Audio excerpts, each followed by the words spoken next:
A Bíblia e o fim do mundo. O ser humano tem desenvolvido, através dos tempos, pensamentos filosóficos que de um modo geral permeiam duas grandes questões: de onde viemos? Para onde vamos? Estas questões intrínsecas ao ser humano carregam também uma dúvida que diz respeito ao fim do mundo. Afastado de Deus, o homem busca em seus meios, intelecto, e nas coisas que o cercam, natureza, a resposta para estas questões filosóficas. Isso acontece porque o homem não conhece, ou melhor, não quer conhecer a providência de Deus para aquelas interrogações. A palavra de Deus apresenta, com clareza, respostas práticas à origem do homem. Gênesis 2h07. Para onde vamos? LC 23h43. Mac 16:16, e ainda. O fim do mundo que está relatado em Apocalipse e apoiado em outros textos distribuídos em toda a Bíblia. Alguns aspectos do fim do mundo segundo o Apocalipse. A interpretação das bodas do Cordeiro é unânime entre as diversas escolas escatológicas, como uma figura de alegria da união da Igreja, a noiva, com seu noivo, o Senhor. A vinda de Cristo e o fim do mundo. Cristo descerá dos céus, VS 19h11 menos 20h02, para conquistar e julgar os líderes da rebelião milenar e travar a vitoriosa luta contra todas as forças do mal.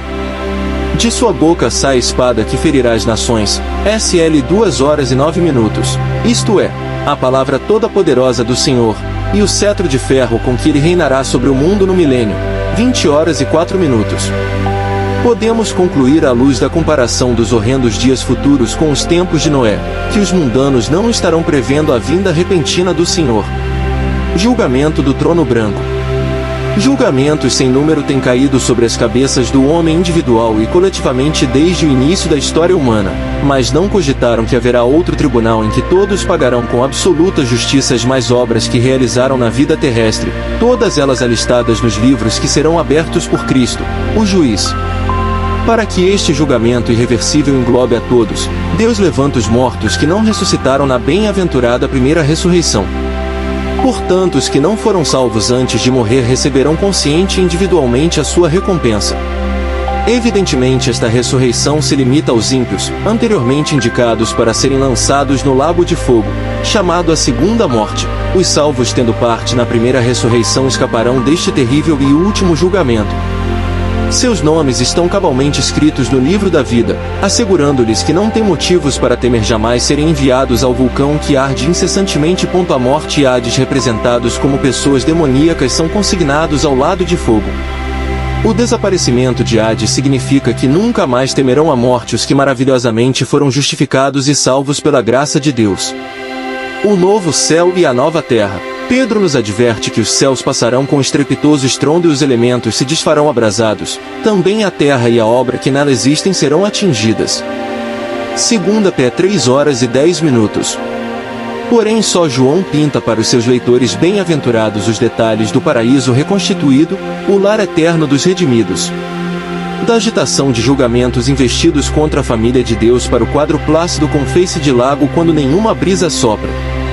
Primeiro notemos que o local de habitação final não será no céu, mas sobre a terra nova, onde não existe mais mar. A cidade santa, a Nova Jerusalém, nos fornece uma figura para a comunidade dos cristãos, ou a Igreja Universal.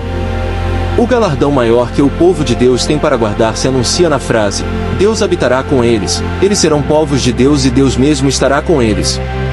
Ali estarão os santos do Antigo Testamento juntos com os da época toda entre a ressurreição de Cristo e a sua vinda. HB 11h10, onde vemos Abraão imbuído com a esperança de habitar na Nova Jerusalém. O fim do homem.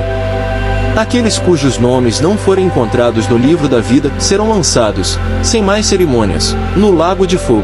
Tal livro contém os nomes daqueles que nasceram no mundo. Mas muito desses nomes foram riscados. Os que tiverem rejeitado a Cristo não serão julgados de conformidade com as suas obras, mas serão julgados à base da fé, ou seja, da falta de fé. Somente aqueles cujos nomes não tiverem sido riscados do livro da vida é que serão julgados conforme as suas próprias obras. AP 20 de novembro de 15. Eternidade. Chegamos a um ponto em que não há mais mudanças. Isto vai ser novidades para nós. Durante toda a nossa existência, as variações têm sido uma constante. À medida que crescemos, nosso corpo sofre mudanças. Estamos sempre mudando, na moda, nas amizades, no ambiente que nos cerca. Às vezes passamos por mudanças no coração, na mente, nos planos. O mundo todo é assim.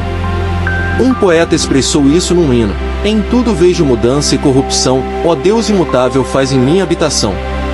O novo mundo é o mundo daquele que não muda nunca. É muito importante que compreendamos bem a situação toda, se não há mudanças. Isto significa que vamos passar toda a eternidade do mesmo modo em que entramos nela. Se não estivermos satisfeitos com o estado do coração ou da mente, a hora de mudá-los é agora. É nessa vida que temos que alcançar um estado de justiça e santificação.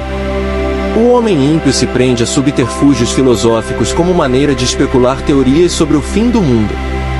Falsos profetas proferem fins iluminados por demônios, na tentativa de desacreditar as profecias bíblicas, entre eles Nostradamus. Cabe aos cristãos confiar na última promessa das Escrituras que diz: certamente venho sem demora.